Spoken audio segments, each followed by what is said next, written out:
En fait, le 11 février, j'ai eu des douleurs innommables. Je ne savais pas ce qui m'arrivait. Du coup, les pompiers sont venus, ils m'ont emmené à l'hôpital. J'étais en pleine forme la veille, j'avais fait la fête, j'étais allée courir le matin et ça m'a pris d'un seul coup l'après-midi. Tout a été perturbé, je souffrais tellement que je ne dormais plus. Aucune position m'allait, assise je souffrais, debout je souffrais, couchée je souffrais, donc je ne savais plus quoi faire. Donc j'ai dû faire un IRM. L'IRM a bien vu que j'avais une hernie discale. Et donc là après, il faut trouver un neurochirurgien. Il vous fait les examens cliniques. Alors j'avais tellement de douleur que je ne savais même plus où j'avais mal en fait. Et donc après j'ai fait une première, le protocole veut qu'on commence par des infiltrations, donc j'ai commencé par faire une première infiltration qui m'a soulagée. Et suite à cette IRM, je revoyais le professeur Assaker le 2 août qui m'a confirmé qu'il fallait m'opérer. J'ai hâte d'être opérée. Bon, bien sûr avec beaucoup d'appréhension parce que ça reste quand même une opération et une opération du dos. Donc avec beaucoup d'appréhension, mais là, je commence à m'y faire.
On s'est quitté la dernière fois, j'étais au bloc. Depuis, je vais nettement mieux, voire très très bien. La sortie du bloc s'est très bien passée.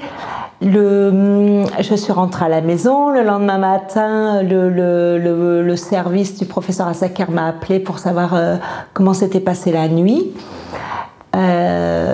Et ça s'était très bien passé. On m'avait demandé qu'il y ait quelqu'un à la maison pour être avec moi et ce que j'avais fait et ça s'est bien passé. Et en fait, il faut vraiment écouter tous les conseils, mais vraiment, et quand on dit on peut marcher, il faut y aller. Comme là, et il faut bouger.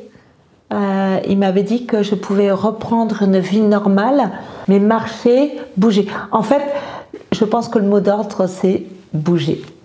Il faut pas rester allongé toute la journée, etc. Et il faut bouger. Vraiment, si j'avais un truc à dire, c'est bouger et vraiment écouter son praticien. Parce que j'ai vraiment été à l'écoute. Et inversement, voilà, c'est ce qui m'a sauvée, c'est le fait de bouger, quoi. Alors là, je suis hyper satisfaite, hyper surprise, hyper plus, parce que la cicatrice est toute petite. Au bout d'une dizaine de jours, on ne voyait déjà plus rien. Donc tout le monde était surpris de la perfection de la cicatrice. Je l'ai très vite oubliée.